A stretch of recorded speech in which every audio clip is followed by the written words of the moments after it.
throughout high school, I had one rule. And one fucking rule only was I never did fucking homework. That's right.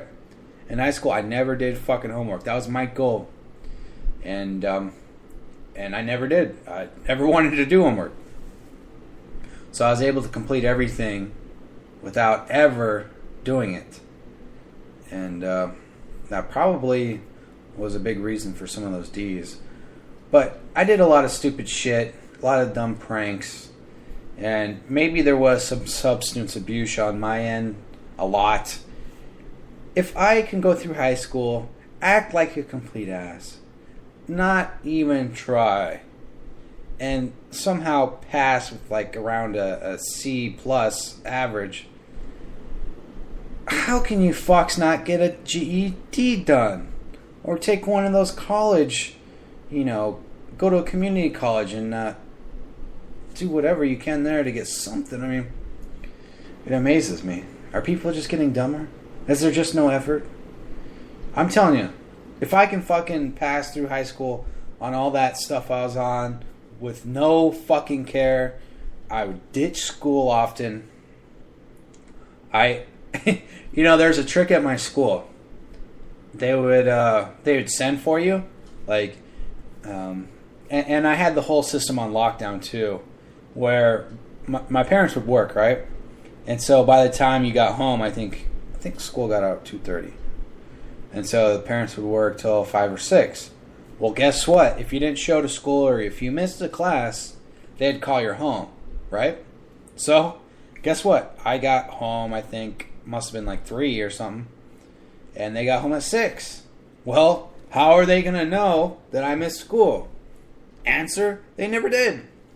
And the other trick was that they do call you up if you accrue too much absences or ditching or whatever. And the funny part was this. Okay. And I beat it all. And I didn't really start really ditching till probably the last 2 years, because that's when I actually had a car. So when you have a car in high school, it makes it a lot better. And so what I would do is they'd call for you, right? Like usually it was like a vice principal or someone or whoever. They'd send for you, right? Okay. So an aide or someone would open the door and they'd just be like, okay, here's who and who. Okay, come see so-and-so. Okay. So not only did I get pulled out of class, it's usually during class, never towards the end okay, I got pulled out. So they didn't escort you there. So if you get pulled out of class and you're supposed to go see them, funny thing is, don't go see them. You get pulled out of class, guess what? Because they give you that hall pass, and you can just say, oh, I'm going to go see them. And so what I would do is I'd walk around with this piece of paper, and I knew everybody. So, and there's always a lot of shitheads everywhere. And I said, fucking, I walk around the whole campus, and then I'd just go to my next class. And usually how that would work is they must gotten too busy. They'd probably do that every 2 weeks. They'd forget about it. They didn't notice a pattern. So I always avoided Saturday detention or any sort of detentions because of this pattern. Like, for all intents and purposes, I should have gotten suspended many times, but I knew the system and I knew how to exploit it. And I may or may not also have gotten some, what do you call those pads? There are certain pads where you go to attendance, like your mom or dad, if they were to come into school, and I basically had free passes too. Well, the problem with that was, although you're not, that's for school officials only, and I got some pads because I had some people everywhere, because the school relied, that's not even a real word, sorry, relied on all these aides everywhere. Like, these teachers would have all these aides grading papers. And to be honest, I thought, yeah, so when you have all these aides doing all your work, you can just go to class and just leave. You know, you don't have to really do much. Obviously, you have to do your meetings and shit like that, but they had it pretty good. And so with all these aides everywhere, and I was really popular because of my charming personality and all that, but I just got so much stuff. I got all the inside information, and all life was good. And then after high school, then it was on to community college. And let me tell you about community college, people. Community college is basically your 5th year in high school. I was like, cool, I'm going to college, and all this, just doing general. I don't know what the fuck I'm doing. And so I went there, and it was just high school with ashtrays. That's all it was. I kid you not, 60% of my grade, someone figured that out, but 60% of the people that I went to high school with, because it was right next door, essentially, to the high school. And so, yeah, we just all went there. And it was a lot better, obviously, because you had a cafeteria that served good food, and it was a lot better experience. And, yeah. So, I have a point here, but I just don't know the point. But anyways, I just basically won. Also, in high school, I may or may not have broken in. It was a huge school. It had like 4,000 students, but there's a way to get into school. You could open the door, and then a security guard would come, and we kind of messed with that maybe once or definitely not me. I never did something like that where I'd mess around. And then also, I don't know about your guys' schools, but they had golf carts there, and they wouldn't really lock them up very well. Often, I guess, just a lot of incompetence all around, but oftentimes, me and my friends, maybe or maybe not, we might have imbued in some drink when we were 16 and 17 and 18 and got drunk, and we might have walked up to the high school, and we might have retrieved some golf carts, and we might have rode around drunk in golf carts on campus, bumping into each other like it's golf carts. And we might have also pulled down the goalposts to where it's bent down. Not break, but just, it looks funny from the street. Especially if you do both. Because all you have to do is just have one person, and then they bounce up and down, and you can pull that down. And the best part is, if there's a security guard, they can't really detain you. They can say, stop. But we've gotten caught, or we might have or might not have gotten caught. And then when they may or may not have said, stop, I'm calling the cops, they would call the cops. But the funny thing is the cops didn't care because they had real problems to deal with, because there wasn't really any crime besides trespassing, and because I wasn't a destructive person. I just like to have fun with public equipment. I didn't destroy anything, so I didn't like to tag either. So I'm just having fun with my friends. I mean, what the fuck? And we might have littered a little bit because we had some of those ice bombs.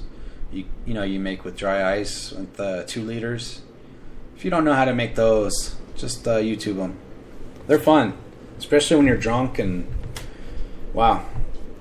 Anyways, I don't know what this fucking rant is. Is my show still on? Wow, it's still on for some reason. Wow, 39 minutes. Fuck. Let me see who's in the chat. It's my balls. Let's see who's here. Rick's here. Hello, Rickard. Rickard does Weekend Edition. I'm not sure if he quit doing the nightly show, or if he's just going to do that once in a while, but I do know that he does do Weekend Edition. If he does anything else, that's obviously his call. And there's Southern Cowboy. He says he's not black, but he is fat. But hey, I don't mind Negroes. I don't mind whales. So if you're either of those, you're more than welcome to my show. But unfortunately, Spreaker has a racial preference.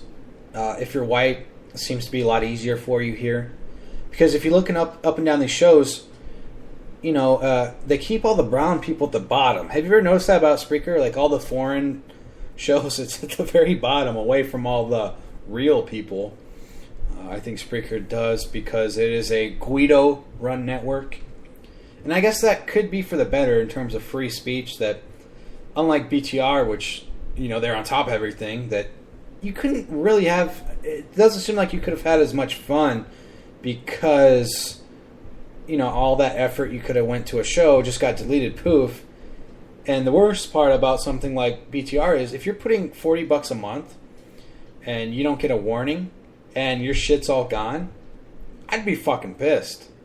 I don't know about you, but I don't think I'd want to be on a network like that. And certain people, a certain crowd of them, keep trying to go back there. It's like these fuckers deleted your shit. And their rules haven't changed any, so if you have anything controversial, you always have to wonder, oh fuck, is this going to get deleted? Oh fuck, oh that. Here, no one gives a fuck. There's even been email campaigns. No one's been deleted. As far as I can tell. Now, if there has been deletions, I apologize, but as far as I can tell, nothing gets deleted. And when things do disappear, it's at the user's discretion. It's not because Tanya or whoever the fuck deletes them. It's because of them. And I think a lot of times when people say that this shit gets deleted, it's probably because there was something controversial or they chimped and they didn't want anyone to hear it, and they'll blame it on that Italian Guida. So, let's see who else is here. Rick did call Southern Cowboy black, and then Soko did say fuck you, little Ricky. Maybe later fat black Ed. Rick, don't push your luck today, man. And then Rick says, are you going to kill me? There's lots of death threats on this network. I do promote lots of violence because I think only through violence does anything really get solved in this world. We're always like, oh, vote this way. No. Voting booths were a way to get people to think things will change by pressing a button or lever. No. So only really violence solves everything. It really does. And then, so when you hear people say violence solves, no. When they say violence solves nothing, they're fucking liars. Don't listen to them. Listen to me. Let's see here. Andrew's not fat. Let's see here. Make you wish you were, laughing out loud. Is that a black thing? Are you racist, Ed? Shut up, dude. No, I'm not. Not fat. Okay. Well, that was Andrew saying he's not fat. Yeah, there's not a whole lot of fat people that I know on here. I think Bathtub Girl's really the only truly obese person that I know on here. And right now she hates me because I upload some of her shit she deletes. Well, you shouldn't be getting mad at me for uploading shit you deleted. You should maybe self-reflect a little bit on why you fucking were saying that. And you take some responsibility. But, hey, I guess it's my fault. Or people get mad at some of my screenshots. I've noticed this. Look, you are the one that says that shit. You're the one that types it. How's that my fault? It's not. I think some of the shit's funny, usually. Or there's some sort of value to what you posted. And I'll take a screenshot, and everyone else can take a screenshot. If you want to know how I take screenshots, I use a thing called Snippet or something. It's a snippet tool. It's on all Windows systems. I'm not sure how you do it on cell phones, but obviously there's a way. But cell phones, you're very limited in what you can actually take, because oftentimes I'll take conversations, and that can't all be saved on a cell phone. So it's easier at a laptop or a desktop. But that's just me. Let's see here. Fat chicks make the best sandwiches. That's right. Fat chicks love themselves a Sammy. Yeah. And the reason why is because they all love penis and all that, because they just think, hey, this is the next closest thing to pepperoni. And all fat women love pepperoni, both figuratively and otherwise. And that's why they're like that. They like just protein in their mouth, and I'm not blaming them. Hey, that's their call. That's just not me. Anyways,